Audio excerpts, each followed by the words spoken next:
ponto aqui é o seguinte, ele não fez sozinho, né? Não é como se ele fosse o protagonista dessa história. A gente, no mínimo, fez junto. Eu, ele e o Jean. A única coisa que ele fez sozinho foi destruir tudo. A construção foi em conjunto. Esse aqui não é um vídeo resposta. Esse aqui é um vídeo pra minha comunidade, pra galera que acompanha o Flow e pra quem tá aqui tentando entender melhor o que tá acontecendo, que tá envolvendo o nome do Flow, tá me envolvendo. Eu tô tendo que conversar com a minha filha, explicar pra ela que eu não sou ladrão e que eu não sou caloteiro. E eu não pretendo falar disso aqui de novo, tá bom? Então, vamos lá. Algumas coisas têm sido faladas sobre nós e eu vou falar de cada uma delas aqui nesse vídeo, tá bom? Pra começar, o Monark, ele nunca foi na minha casa me buscar pra gente fazer o Flow. Ele não me escolheu pra fazer o Flow. Ele não ia fazer o Flow. Eu conheci o Monark em 2016, quando eu me mudei pra Curitiba. Ele tava numa fase esquisita da vida dele, aquele Monark barbudão. E em 2018, quando eu fui falar com ele pra gente fazer uma coisa nova, aí ele falou da ideia de fazer o podcast. E qual era o momento que a gente tava na nossa vida ali? Cara, eu tinha os meus canais no YouTube, eu era reconhecido, eu sou reconhecido dentro do nicho, por exemplo, de fighting games, né? Vira e mexe tem os caras falando ainda de GTA, de Mario Maker, etc. E eu tava fazendo as minhas lives lá no Facebook, que eu ganhava muito bem a ponto de eu conseguir ter as minhas coisas tudo em dia. E eu tava juntando um dinheiro pro próximo projeto que eu ia fazer, porque eu sabia que as lives no Facebook, e assim como qualquer outra coisa na vida, não duram para sempre. Então, juntei um dinheiro, com um dinheiro, Monark, vamos fazer uma parada junto? Que tal se a gente fizesse, por exemplo, um canal de unboxing? E ele falou, cara, é uma boa ideia, mas e se a gente fizesse um podcast? E eu confesso que eu não tinha assistido Joe Rogan ainda. Ele tava nessa desde 2016, quando o Jordan Peterson foi no Joe Rogan Experience pela primeira vez, e ele gostava muito de Jordan Peterson, tava numa fase da vida dele que ele tava completamente improdutivo, ele já tinha largado o canal dele, né, que agora não dá mais. Ele era sócio de uma produtora que faliu, né? E ele não tinha renda. Qual era o dinheiro do Monark? Era o dinheiro que ele tinha feito com o YouTube no começo e estava guardado, estava no PayPal, estava em dólar, alguma coisa assim que ele falava na época lá. E ele estava numa pira meio esquisita porque ele estava vendo que ele não estava fazendo dinheiro e ele estava só gastando dinheiro. E as indicações que eu tinha de que as coisas estavam meio esquisitas ali era chegar na casa dele e a porta cheia de buraco de soco. Quem estava assistindo as lives dele do contrato do Facebook que eu arrumei pra ele lá no final de 2018 vai lembrar disso. E é muito interessante o Monark falar que ele que tava bem e que me salvou e tudo mais, quando eu tinha o contrato no Facebook que, por conta da minha relevância na cena, eu fazia o dobro dele, inclusive o dobro de dinheiro dele, né? Num contrato que eu arrumei pra ele. Se ele estivesse tão relevante quanto ele diz que estava, eu acho que ele teria pelo menos sido procurado por alguém, né? Ou talvez um contrato igual ao meu, pelo menos. Quando a gente foi preparar a sala do Flow, inclusive, que ele diz que ele pintou inteira, ele deve ter esquecido do que a Mariana fez, do que o Jean fez, do que o meu pai fez, inclusive. Ou da vez que a gente foi buscar ele e o Jean as cadeiras lá no Sans Club. Ou da vez que eu fui com ele lá em Santa Felicidade buscar a mesa, que a gente tem, inclusive, até hoje aqui embaixo. E esse quarto tava livre porque a ex-namorada dele foi embora e ele deu os móveis que estavam lá dentro pra ela. E aí, cara, a gente fez na casa dele porque era assim que tava se desenhando a coisa. A gente não precisava alugar um lugar, entendeu? Tinha um quarto livre na casa dele. E em relação aos convidados, como eles chegavam ao programa, cara, o primeiro convidado de todos foi o Drizzy, que é o meu amigo, que foi quem fez eu ir morar em Curitiba, né? O primeiro episódio que a gente conseguiu ter uns números bem interessantes foi o Rafael Lima, do Ideias Radicais, que eu conhecia porque a gente tinha um amigo em comum. E um pouco mais pra frente o David Jones também, foi, acho que o último episódio que a gente fez em Curitiba, que também funcionou. Então dizer que eu não agreguei em nada, isso que eu tô só citando 3. Dizer que eu não agreguei em nada é uma das coisas mais absurdas que dá pra dizer sobre o Flow. Era tudo equilibrado. Eu fazia algumas coisas aqui, ele fazia algumas coisas ali, e isso nunca foi uma questão ao longo dos anos, enquanto a gente tava trabalhando junto. Então vamos lá. Falar que o Flow começou porque o Monark foi me buscar na minha casa, ele me escolheu, etc, não sei o quê, não faz nenhum sentido, já tá explicado aqui. Falar que o Monark financiou o Flow todo com o dinheiro dele também é uma distorção da realidade. O que não falta é testemunha. E essa relevância que ele tá dizendo que ele tinha nessa época, talvez ele esteja confundindo os períodos, porque lá em 2013, realmente o Monark era o maior youtuber do Brasil, ele perdia em números pra galinha pintadinha só, né? Só que depois ele começou a fazer uns vídeos que começaram a não ressoar com a galera que tava inscrita no canal dele, e os vídeos não funcionavam mais, e ele parou. Então ele virou uma memória pros outros youtubers que faziam, por exemplo, vídeo de Minecraft, que foi uma outra leva no YouTube, que era a galera dos gamers. Então assim, o Monark voltou a ser o Monark quando o Flow deu certo. O ponto aqui é o seguinte, ele não fez sozinho, né? Não é como se ele fosse o protagonista dessa história. A gente, no mínimo, fez junto. Eu, ele e o Jean. A única coisa que ele fez sozinho foi destruir tudo. a construção foi em conjunto. Tem também a narrativa que a gente teria criado um esquema para tirar o Monark daqui, ou alguma coisa nefasta por baixo dos panos. Quando a gente teve a crise de antes, poucos meses antes, na verdade, que ele arrumou lá no Twitter, e a gente perdeu a Tribe, a gente perdeu o iFood, a gente perdeu parte relevante da nossa receita, ele sugeriu sair e a gente disse, ô Monark, vai tomar no cu, cara, vai sair o quê? E a gente segurou a onda. Inclusive, ele voltou aqui no programa 2 vezes depois, né? Ele veio sozinho e depois ele veio com o Venom Extreme e a gente fez os episódios aqui normalmente, né? Ele foi dobrando a aposta.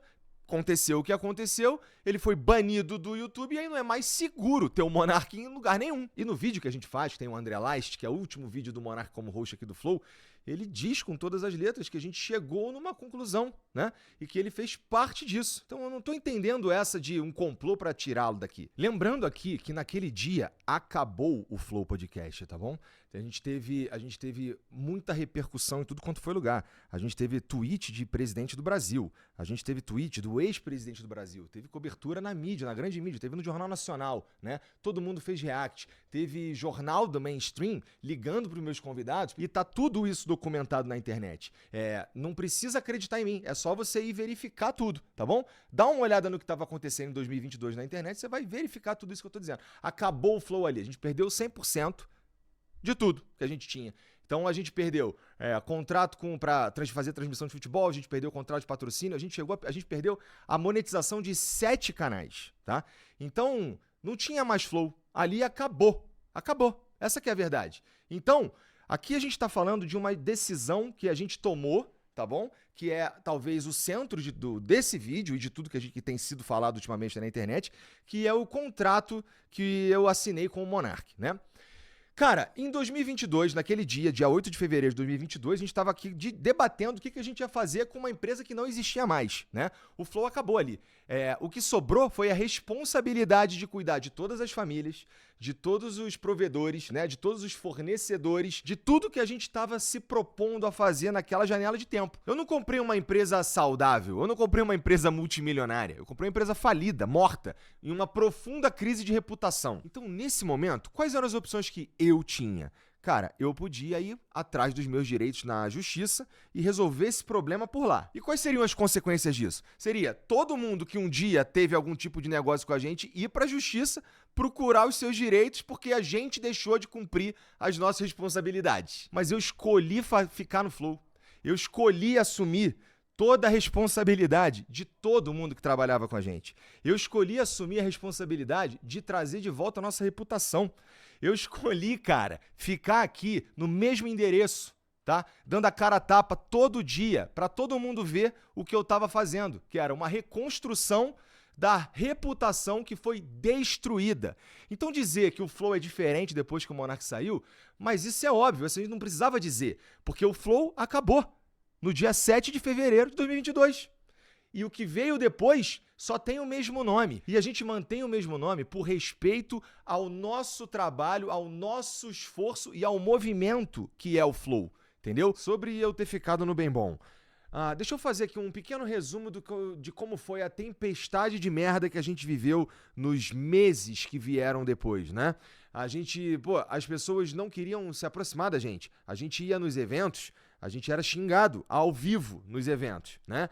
Então, a gente tentava fazer alguma coisa na internet, não importava se era bom, era só os comentários que você sabe, né? Então, não foi o Bem Bom nem pelos próximos meses. Então, mas aí você começou a ganhar dinheiro. Cara, depois que aconteceu tudo isso, a gente voltou a ter parceiros, mas num volume muito inferior do que a gente tinha, cara. A gente não voltou pro patamar que a gente tava, porque essa crise veio no auge, quando a gente tava no hype, Bom, você lembra do tamanho do problema. No ano seguinte, depois de eu já ter conseguido falar com os presidenciáveis e fazer algumas coisas, até as publis que eu fazia pra mim, eu colocava no Flow pra pagar a dívida. Então é importante pensar no tamanho do buraco que eu estava dentro e eu precisava escalar pra começar do zero. Tá entendendo? Então falar que eu rapidamente me estabeleci. Isso é porque vocês estão vendo que eu fui eficiente em mostrar o que a gente veio fazer. É importante lembrar que lá, no dia 8 de fevereiro de 2022, eu olhava pra frente e não tinha nenhuma perspectiva da gente de fato conseguir fazer isso aqui voltar. Eventualmente a gente voltou a ganhar dinheiro? Sim. Mas tinha um buraco enorme para tapar. E a gente levou em consideração várias coisas quando a gente foi definir o valor que ia colocar no contrato para pagá-lo, né?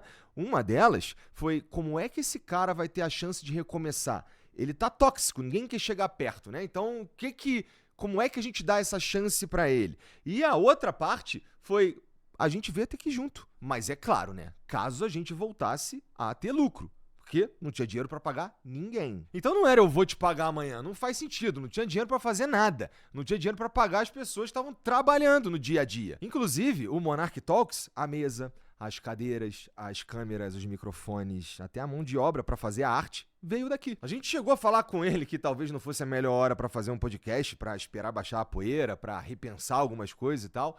Ele fez assim mesmo, foi lá que ele foi dobrando a aposta, né? Ele conseguiu um contrato com o Rumble naquela época, mas à medida que ele foi dobrando a aposta, as coisas foram acontecendo, até que teve a live do argentino lá, e ele perde o contrato com o Rumble e tudo acaba ali, e ele entra numa que ele tem que ir para os Estados Unidos. E enfim, fizemos o aditivo que previa pagar $5 mil para ele, porque a gente não estava nem imaginando quando a gente poderia alcançar as condições necessárias para pagá-lo os $50 mil.